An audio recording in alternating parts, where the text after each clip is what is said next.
پھر ان کے بعد ہم نے ایک اور جماعت پیدا کی اور انہی میں سے ان میں ایک پیغمبر بھیجا جس نے ان سے کہا کہ اللہ ہی کی عبادت کرو کہ اس کے سوا تمہارا کوئی معبود نہیں، تو کیا تم ڈرتے نہیں؟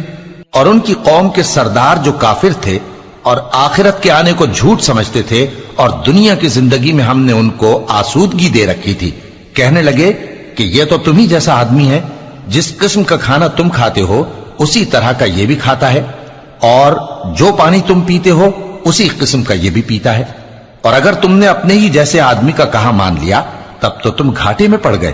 کیا یہ تم سے یہ کہتا ہے کہ جب تم مر جاؤ گے اور مٹی ہو جاؤ گے اور ہڈیوں کے سوا کچھ نہ رہے گا تو تم زمین سے نکالے جاؤ گے؟ جس بات کا تم سے وعدہ کیا جاتا ہے بہت بعید اور بہت بعید ہے۔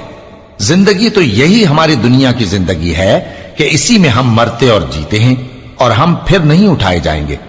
یہ تو ایک ایسا آدمی ہے جس نے اللہ پر جھوٹ افطرا کیا ہے اور ہم اس کو ماننے والے نہیں۔ پیغمبر نے کہا کہ اے پروردگار، انہوں نے مجھے جھوٹا سمجھا ہے، تو میری مدد کر۔ فرمایا کہ یہ تھوڑے ہی عرصے میں پشیمان ہو کر رہ جائیں گے۔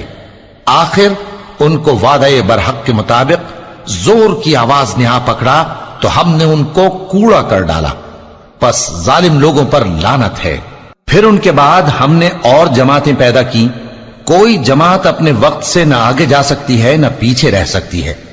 پھر ہم لگاتار اپنے پیغمبر بھیجتے رہے، جب کسی امت کے پاس اس کا پیغمبر آتا تھا تو وہ اسے جھٹلا دیتے تھے، تو ہم بھی بعض کو بعض کے پیچھے ہلاک کرتے اور ان پر عذاب لاتے رہے اور ان کو داستانے بنا کر چھوڑتے رہے۔ پس جو لوگ ایمان نہیں لاتے ان پر لعنت۔